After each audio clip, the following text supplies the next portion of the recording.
أعوذ بالله من الشيطان الرجيم. بسم الله الرحمن الرحيم.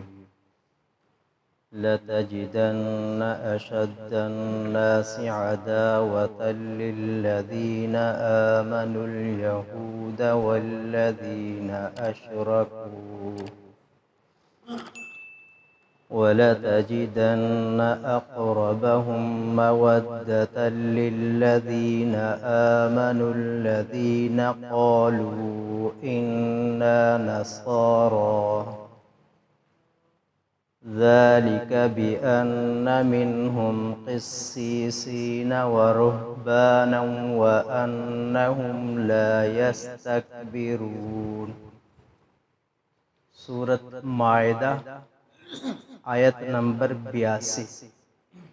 اللہ تعالیٰ فرماتے ہیں نبی کریم صلی اللہ علیہ وسلم کو لَتَجِدَنَّ أَشَدَّ النَّاسِ عَدَاوَةً لِلَّذِينَ آمَنُوا الْيَهُودَ وَالَّذِينَ أَشْرَكُوا کہ ایمان والوں کے سب سے زیادہ سخت دشمن یہودی ہیں، یہودی کے بعد مشرکین ہیں. پھر فرمایا وَلَتَجِدَنَّ أَقْرَبَهُمْ مَوَدَّةً لِلَّذِينَ آمَنُوا الَّذِينَ قَالُوا إِنَّا نَصَارَى ایمان والوں کے زیادہ قریب نصارہ ہے. کیوں؟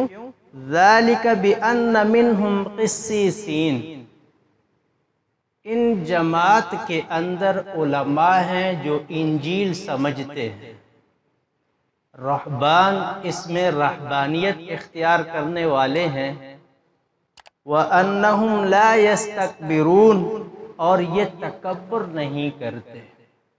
جمہور علماء کا اس بات پر اتفاق ہے کہ یہاں نصارہ سے مراد مخصوص نصارہ ہیں جو حبشہ کی طرف سے آئے تھے. وہ مخصوص وہ ہیں نصارہ عیسائی جو مسلمانوں سے محبت کرتے تھے، ورنہ عام نصارہ یہاں مراد نہیں ہے. کیوں؟ اس لیے دوسری جگہ پر ہے کہ آپ سے یہود و نصارہ دوستی نہیں کر سکتے جب تک کہ آپ ان کی دین میں نہ شامل ہو جائیں. دوسری جگہ اور بھی ہے، ایک جگہ پہ ہے کہ یہود و نصارہ کو دوست مت بناؤ. تو معلوم ہوا کہ دشمنی کے اندر یہود اور نصارہ دونوں ہیں. اس آیت کے اندر مخصوص نصارہ کا ایک گروہ ہے جو مسلمانوں سے محبت کرتا ہے، وہ نجاشی اور اس کے رفقا، وہ اگلی آیت میں آ رہا ہے. ورنہ تاریخ اس بات کی گواہ ہے کہ نصارہ اور یہود یہ آپس کے بھی دشمن تھے، اور پھر یہ دونوں مسلمانوں کے بھی دشمن تھے. جیسے کہ بالکل واقعات مشہور ہیں کہ ایک مرتبہ جرمن کے اندر طاعون آیا جسے کہا جاتا ہے کالی طاعون. کالی طاعون کے جس کے اندر بہت اموات ہوئی. عیسائیوں نے کہا کہ یہ کالی طاعون جو ہے یہودیوں کی وجہ سے آیا ہے، لہٰذا ان کو فرانس سے، جرمن سے ملک بدر کر دیا جائے. ملک بدر کر دیا جائے کیونکہ ان کی تو آپس میں بنتی ہی نہیں ہے. قرآن کریم میں پیچھے ہم نے پڑھا ہے کہ حضرت عیسیٰ علیہ السلام کی زبان سے بھی یہود کے اوپر لعنت کی گئی ہے. پھر اس طریقے سے یہود فرانس اور جرمن کو چھوڑ کر یہ پھر گھومتے گھماتے یہ اسپین پہنچے. وہ مسلمانوں کی زیر تسلط تھا، یہ وہاں رہے، اور پھر کچھ سالوں بعد پھر وہاں پر عیسائیوں کا تسلط ہوا. مسلمانوں کو تو وہاں جو بھی نقصان ہوا، پھر بھی انہوں نے، عیسائیوں نے یہودیوں کو اسپین سے بھی نکال دیا. لیکن اب یہ کس موڑ پر یہ دونوں جمع ہو جاتے ہیں؟ قرآن اور حدیث تو بالکل واضح ہے، تاریخ بھی بالکل واضح ہے کہ یہود اور نصارہ یہ آپس کے بھی دشمن ہیں. لیکن آج ہم دیکھتے ہیں کہ یہ دونوں ایک ہی پلیٹ فارم پر ہیں، تو تو یہ کیا ہے، اس کا پس منظر کیا ہے؟ تاریخ کے اندر یہ بات ملتی ہے۔ اس کی وجہ یہ ہے کہ جب نصارہ عیسائیوں نے فرانس سے نکالا، پھر اسپین سے نکالا، تو یہ چرب لسان تو تھے ہی، چالاک تو تھے ہی، ان کے واقعات تو مشہور ہیں۔ انہوں نے پھر نصارہ کے اندر تفرقہ ڈال دیا، نصارہ کے دو گروہ یہودیوں نے بنا ڈالے اپنی کوشش سے۔ وہ دو مشہور گروہ ہیں، کیتھولک اور پروٹیسٹنٹ کے نام سے۔ ان کے اندر تھوڑا سا معمولی سا فرق تھا، لیکن یہ فرق اتنا انہوں نے اس کو طول دیا کہ آپس میں جنگیں تک بھی ہوئی ہیں۔ وہ فرق کیا تھا؟ کیتھولک یہ فرقہ عیسائیوں کا کہتا ہے کہ پادریوں کا مقام ہے، انہوں نے انجیل کو سمجھا ہے، ان کی بات مان کر چلنا یہ سعادت کی بات ہے۔ اور اس کے مقابلے میں پروٹیسٹنٹ جو فرقہ ہے وہ کہتا ہے کہ پادری اور کتاب اور اللہ کے درمیان کوئی تعلق نہیں ہے، خود کتاب سمجھو، اللہ سے خود ڈائریکٹ ہو جاؤ اور جو تمہارا دل چاہے کرو، کرتے رہو، کوئی پوچھنے والا نہیں ہے، نہ آپ کو کوئی روک سکتا ہے، آزاد خیالی۔ جب ان دونوں گروہوں کا اختلاف ہوا تو لڑائیاں بھی ہوئیں، ان میں سے پھر پروٹیسٹنٹ کو ملک بدر کرنا پڑا، پھر وہ پھرتے پھرتے امریکہ کو اس نے ایجاد کیا اور پایا اور وہاں اس نے قیام کیا۔ وہاں اس موڑ پر ان کی آپس میں دوستی ہوئی، اس موڑ پر۔ پھر جب یہ موڑ آیا تو اب یہود تو کہتے اور سمجھتے تھے، چلاک قوم تو ہے ہی، کہ لفظ یہود بچے بچے کو پتا تھا کہ یہود ایک ایسا بدنام زمانہ لفظ بن چکا ہے، ایک گالی بن چکی ہے جس پر اللہ بھی لعنت فرما رہے ہیں، جس کے اوپر انبیاء نے بھی لعنت کی ہے۔ پھر بخت نصر نے بھی اینٹ سے اینٹ بجا دی، اور پھر عیسائیوں کا بچہ بھی سمجھنے لگا کہ یہود جو ہے یہ عیسائیوں کے بھی دشمن ہیں۔ مسلمان بھی سمجھتے تھے یہود کیا ہیں۔ تو انہوں نے پھر اس یہود سے ایک تنظیم بنائی جس کو صہیونیت کہا جاتا ہے۔ یہ صہیونی اسرائیل ہے، یہ اس وقت پھر انہوں نے کہا، ان کا کیا تھا، اور پھر ان یہودیوں کا اور صہیونیوں کا آپس میں پھر اختلاف ہوا اس بات پر کہ صہیونی کہتے ہیں کہ یہود کی بقا کے لیے مملکت کا ہونا ضروری ہے، کسی مذہب کی بقا کے لیے کسی ملک کا ہونا، کسی سرزمین کا ہونا جہاں وہ بیٹھ کر اپنے دین کے بارے میں کام کر سکیں، اپنے دین کو اور اپنی کتاب کو زندہ رکھ سکیں، اس کا ہونا ضروری ہے۔ اور یہود جو تھے، یہود کہتے تھے کہ نہیں، ایسا نہیں ہو سکتا۔ کیوں؟ اس لیے کہ ضربت علیہم الذلۃ والمسکنہ، یہود سمجھتے تھے قرآن کو کہ جب اللہ تعالیٰ نے ہم پر ذلت اور رسوائی طاری کر دی ہے تو مملکت ہم کیسے بنا سکتے ہیں، یہ ہمارے لیے ناممکن ہے۔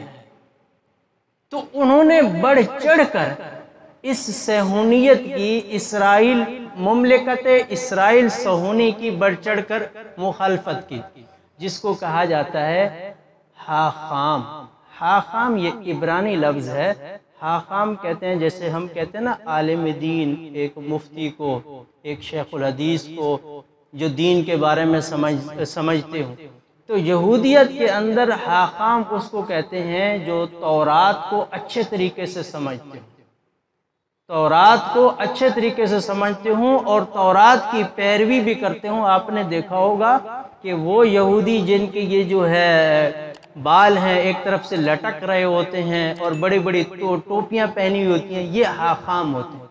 یہ وہ طبقہ ہے جو تورات سے جڑا ہوا ہے، اور یہ طبقہ صہیونیت کا قائل نہیں ہے۔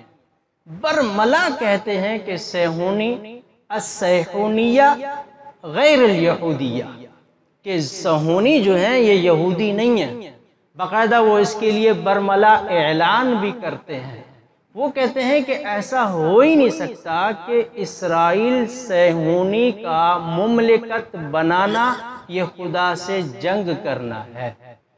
خدا سے جنگ کرنا یہ اپنے آپ کو ہلاک کرنا ہے۔ ہاں یہ ہے کہ جب ہمارا مسیح موعود آ جائے گا دجال، پھر ہم مملکت کو قائم کریں گے، اس سے پہلے مملکت ہمارے لیے ناممکن ہے۔ اور پھر انہوں نے اپنی قومیت کی بنا پر اور اپنی مذہبی بنیاد پر یہ بات بھی جاری کی کہ ہمارا جو حاخامی ہے یا حاخامیوں سے تعلق رکھنے والا ہے وہ صہیونی فوج کے اندر داخل نہیں ہو سکتا۔ آج یہی ہے کہ آپ حضرات بھی دیکھتے ہیں کہ یہود بھی اسرائیل کی مخالفت کر رہے ہیں۔ تو یہ اسرائیل، یہ صہیونی، یہ یہودیت سے نکلا ہوا چھوٹا سا طبقہ ہے، جس کی وجہ اور جس کے اغراض یہ ہیں کہ ہم اپنے یہودیت کے لیے کیا کریں، ایک مملکت بنائیں۔ اور پھر وہ مملکت بھی ایسے کہ نبی کریم صلی اللہ علیہ وسلم مدینہ منورہ جب تشریف لے گئے تھے، وہاں یہودی تھے، تو کہتے ہیں کہ ہم اس کو بھی حاصل کریں گے، اتنے عزائم ہیں ان کے۔ تو آج جو جنگ ہے، یہ جنگ ایسی ہے کہ یہ صرف فلسطین کی نہیں ہے، یہ اسلام اور کفر کی جنگ ہے۔ اسلام، یہ ممالک کی جنگ نہیں ہے، یہ دونوں آپس میں قریب رہنے والوں کی جنگ نہیں ہے۔ جیسے کہ اسی حاخام یسرویل جو ان کا بڑا ایک وہ ہے، ربی ہے، یہ اس کا یہودیوں کا بڑا پوپ ہے، وہ کہتا ہے کہ ہمارے پاس یہ شہادت موجود ہے کہ مملکت یہودیت کبھی قائم نہیں ہو سکتی۔ کیوں؟